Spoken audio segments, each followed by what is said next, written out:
نن په هرې طریقې سره اهل باطل لګیا دي د تبلیغي جماعت خلاف، خو موږ خپل تبلیغي رونو ته وایو ان شاء الله موږ ستاسو رضاکاران د دیوبند دغه خادمان سپایان ان شاء الله 40 غنټې ستاسو په شا ولاړ دي. کلم چې یو سړی ستا باندې ټاپه لګوي، په شیخ الحدیث مولانا زکریا نور الله مرقده باندې ټاپه لګوي، کله یو سړی زما اکابر یادوي، ان شاء الله 40 غنټې نوجوانان احناف خادمان د دیوبند روحاني بچی ناست دي. ان شاء الله العزیز کار تاسو کوئ چې کله د مناظرې ضرورت پېښېدو ان شاء الله موږ موجود یو ان شاء الله.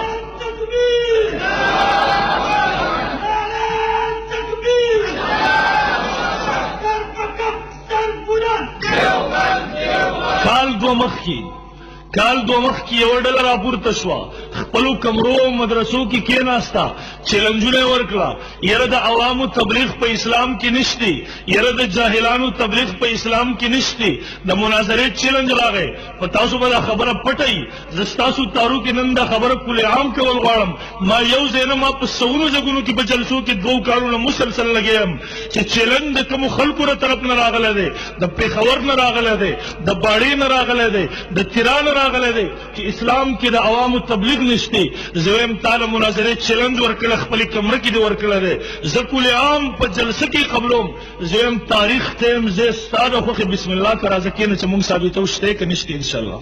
زه د قرآن نصوص پیش کوم چې قرآن نصوص څه وایي، د نبي علیه صلات وسلام احادیث څه وایي، د نبي علیه صلات وسلام د صحابو ژوند راواخلو، لږ د تاریخ کتابونه هم راواخلو، هلته صحابي اسلام راوړي، خپل قوم ته ځي، هغوی له اسلام طرف ته دعوت ورکوي، اسلام طرف ته رابلي. او ما وویل ها عجیبه خبره دا ده، عجیبه خبره دا ده، نوي ملیان راله، نوي فتوې رالې، نوي ملیان راله، نوي فتوې، د عوامو تبلیغ نشته. لږ ستاسو نه تاسو علما ناسي، دا زموږ موازین چې راشي دی وایي حي علی الصلاة حي علی الفلاح، دا تبلیغ دی خلک نیکۍ طرف ته رابلي که نه رابلي.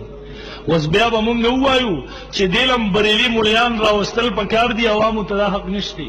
د ژوند یو میدان به راتنګ کې زه مخکې وروسته سوچ وکړه بیا چیلنجونه ورکړه، مخکې وروسته سوچ وکړه بیا چیلنجونه ورکړه. عجیبه خبره دا ده، عجیبه یو انسان الله ړوند کې عقل ته واخلي. یاره ریکارډینګ راغی په روز کال، چرته غریبان کمرو کې ناست دي، کمرو کې ریکارډینګونه یې کړي، د عوامو تبلیغ نشته. یاره تبلیغیان د جماعت نه وباسه، ولی وباسه، د تبلیغیانو د عوامو د جماعت نه وستل وای دا د علي صاحب رضی الله تعالی سنت دي. زم دا علي رضی الله تعالی باندې افترا د دروغ وای، کذاب کذاب کذاب. ها علي رضی الله تعالی روایت څه دی؟ لاول خو توفیق نه ملاویږي چې د علي رضی الله تعالی روایت راواخلي، د علي رضی الله تعالی روایت الفاظو ته خپل معنا وراغوستول، خپل معنا. ما غ روایت واورېدو پر اوس کال په آډیو باندې چې کم بریلیانو ریکارډ کړی دی. وی علي صاحب جماعت ته راغی، تلبیس ته وګوره، دجل ته وګوره چې د کله پورې تلبیس نه شوی، د کله پورې د دجل نه کار نه دی اخیستل شوی، د کله پورې د عربي الفاظو معنی نه دي ګډې وډې کړی شوی، د هغه وخته پورې د مدعا د بل وخت نه ثابتېږي. دی وایي علي صاحب جماعت ته راغی، علي صاحب وکته یو امي سړی جماعت کې تبلیغ کوي. ما وی زه پوره چیلنج سره ویم، یو امي سړی ولاړ دی تبلیغ کوي، ما ته چا ستاسو تارو کې زه اعلان کوم، تفاسیرو کتابونو ته رجوع وکړئ، زما شپه ورځ کتابونو سره واسطه ده. امي سړی ولاړ دی تبلیغ کوي، ما ته دا الفاظ چا وکړه، زما 10 لک روپۍ انعام دی دغې باندې. ها دروغ ګوره حافظ نه باشد، یو سړی دروغ وایي، د دین اسلام یو شعبه ناقص کوي، د هغې لپاره به خامخا دروغ وایي. علي صاحب جماعت ته راغی، یو امي ولاړ دی تبلیغ کوي، هغې راوغوښتو، ورته وایي تاله د ناسخ منسوخ احکام درځي، د ناسخ منسوخ احکام درځي؟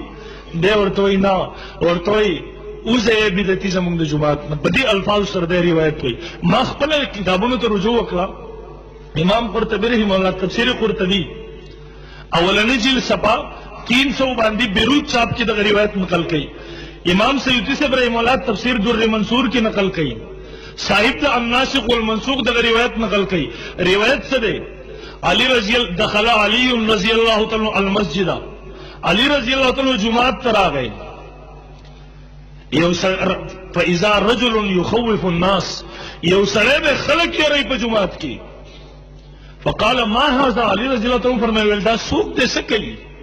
فقالوا جواب ورکو رجل یذکر الناس یو سړی د خلکو ته تذکیر کوي تذکیر ماوی د تذکیر معنی نه درځي د تذکیر معنی تبلیغ کول د ټولو نه لوی جهل دی قرآن وی ولقد یسرنا القرآن للذکر فهل من مدکر یو ذکر په معنا د قرآن د درس سره راځي او زم په دغه روایت کې په خپل دلیل او قرینه موجوده ده د ناسخ منسوخ احکامات د درس سره تعلق ساتي که واعظ و نصیحت سره تعلق ساتي اس سره تعلق ساتي جی درس سره د واعظ و نصیحت سره ناسخ منسوخ تعلق ساتي دلته تذکیر نه مراد هغه د قرآن درس دی ها که قرآن درس نشي زیات نه زیات واعظ و نصیحت دی یو خبره علی رضی اللہ عنہ فرمایل ولنا لیس برجل یذکر الناس دا خلقو ته تذکیر نه کوي بلکې دې سوې خلقو ته انا فلان ابن فلان ز پلان کې د پلان کې زویما فعرفوني ما او پیژنئ فارسل الیه علی رضی اللہ عنہ کس ولې ګدای راوختو چې کله دې راغې د توي تر ناسخ منسوخ احکامات تعالی درځي دی ورته وینا وای اوس بدعتي زموږ د جماعت نه روایت ده روایت دغه الفاظ دی عربی ترجمه دغه ده ما وی یو خو تبلیغی حضرات جماعت کې واعظ او نصیحت یا درس نه کوي تبلیغی حضرات خپل علماء منع کړی دي چې تاسو مسائل مو بیانوي صرف ترغیبی خبره کوي بس دویم ما ویلا عجیب خبره ده د تبلیغیانو خو یو مشر مراشي مرکز کی حاجی عبدالوهاب صاحب راغی مولانا طارق زمیر صاحب دامت برکاتهم علی راغی تبلیغیان دام نه کوي چې هغه تعارف وکي بس یو میلمه راغلی دی میلمه راشي مایک ته کینی بسم الله وکي شروع وکي چې تاسو مرکز ته تللی که نه تللی یار ټول مرکز ته لاړ شي په خپله ووینئ چې دا خلک څه کوي د کومو نظریاتو د کومو عقایدو تبلیغ کوي ها تبلیغی جماعت والا تعارفونه نه کوي دریم ناسخ منسوخ یو مستقل علم دی ستاسو په تارو کې زنن دا خبره کوم زه کلاو پرېږدم ناسخ منسوخ مستقل علم دی نن که په پاکستان کې دوه درې علما چرته شیخ الاسلام مفتی تقی عثماني صاحب دامت برکاتهم علی یا نور خال دوه درې علما ملاویږي چې په دې فن کې عبور لري زه په چیلنج سره یم په پوره ضلع پېښور کې که کم ملا دا دعوه لري چې زه د ناسخ منسوخ په ټولو احکامو باندې عبور لرم زه یم تاریخ ټیم د دې وښیي زه د دې وښیي 2 غنټې موږ د دیوبند خادمان سپایان کینو ورسره د ناسخ منسوخ د احکاماتو تپوس ته زه کوم که دله نه ورځي نو بیا زما سوال دا دی دا خبره تاسو تبلیغي جماعت پسې یوازې ولې راغستې یار بیا تاسو هم درسونه بند کړئ خپلو جماعتونو کې که یوازې تبلیغي جماعت والا پسې مولې راغستې ده تبلیغي جماعت والا خو درس نه کوي جماعت کې مرکز کې درس نه کوي دلته ترغیبي خبره کوي صرف دی ترغیب هم نه ترغیبي خبره کوي صرف تبلیغ والا دپاره تا ضابطې راواغستې خو چې کله ستا مولیان ستا شاګردان جماعتونو کې کېناسته د قرآن درس هم شروع کړه د حلال حرامو مسایل هم بیانول شروع کړه هغې لکه د حلالو حرامو مسلې نه ورتلې بیا په هغې هېڅ نه کیر نه کوي او درېیم زه دا خبره کوم اهل بدعت پارټي چې د شرکیاتو یو ګنګ کې مبتلا ده زم د سند د تحقیق ان شاء الله دیو ته تر اوسه پورې توفیق ملاو شوی هم نه دی او تر قیامته به ملاویږي نه ان شاء الله د اسماء الرجال د کتابونو سره ستاسو څه واسطه زم د روایت اولنی راوي روا ابو البختري عن علي رضی الله عنه د روایت اولنی الفاظ تقریبا ما بیګا ټول کتابونه وکړه ټولو کې هم دقه دي بل هیڅ سلسله نشته او د ابو البختري په باره کې حافظ ابن حجر رحم الله تہذیب التہذیب دریم جلد صفحہ نمبر 88 ددر ترجمه لاندې لیکي ابو البختری د هیڅ د علی رضی الله تعالی عنہ نه دی اوریدل لم يسمع من علي شيئا د علی رضی الله تعالی عنہ هیڅ نه دی اوریدل په تور د رسال باندې لګیا دی زم لاول سما ثابت کا خو ها بدعاتو کې ړون پروت تا تر دې زونو توفیق چرته ملاویږي ستا کار صرف دا دی چې واعظانو کتابونه راواخله په تور د واعظ منبر باندې کیرا خو ها چې کله د دیوبند بچی چړې ان شاء الله بیا به دې زونو سره واسطه راځي ان شاء الله خامخا به دې راځي بیا به دې زونو تفتیش کې ان شاء الله دا به ثبوت پیش کې بل محترم او نن یو بل نوې مسله پکې رااله بل نوې مسله دریو کالونه مسلسل مونږ په مایک باندې لګیایو، په جلسو باندې لګیایو چې کم خلک دا خبره کوي د عوامو تبلیغ نشتی. زویم تاریخ ټیم ځای وښایي، مدرسه خپله وښایي، انشاءالله مونږ ته ووایي هغه ورځ باندې مونږ د هغې مدرسې ته تلو له تیار یو، مناظرې له تیار یو، مونږ ثابتو انشاءالله. که ستاسو علم کې نه دا خبره درته مونږ ثابتو، تاسو رجوع وکئ. که ستاسو په علم کې بې د دجل نه او د تلبیس نه کار ولې اخلئ، الله له به جواب نه ورکوئ. او دویم بله مسله را واغسته د تبلیغ والا مبارکي، یاره تبلیغی جماعت والا په دې منبر ودرېږي، په دې ځای کې ودرېږي غلط عقیده بیانوي. هلکه څه غلط عقیده بیانوي؟ تبلیغ والا وایي دلته ودرېږي وایي هلکه د الله نه د کېدو یقین او د مخلوق نه د نه کېدو یقین، وایي دا کفري نظریه ده. څو ورځې مخکې پې خبره م راغله، ما پې الحمدلله بار بار کسان ولېږل، ما ویل مناظره پې جوړه کړئ چې موږ دنیا ته وښایو چې کمو خلکو د توحید والا نظریات هم هغوی ته شرک په نظر راځي چې دنیا ته ښکاره کړو. خو ها چې کله خپلو کمرو کې کښېنې بیا چیلنجونه، چې کله میدان ته بیا خبره راشي بیا د ګیدړ په شانتې لکۍ ډنډه کې وتښتې راغځي نه. د الله نه د کېدو یقین، د مخلوق نه د نه کېدو یقین، دا واورئ، کلاو غوږونو سره واورئ. دا زمونږ د دیوبند نظریه ده، زمونږ د اهل سنت والجماعت علماء دیوبند نظریه ده. زمونږ علما چې کله د الفاظ استعمالوي ارسه الله ته مخلوق هیڅ نشي کولی. دا ما فوق الاسباب مراد ده. ما فوق الاسباب هر څه څوک کوي، ما فوق الاسباب که یو انسان عقیده لري چې بندم څه کولی شي، دا د کفر او د شرک نظریه ده.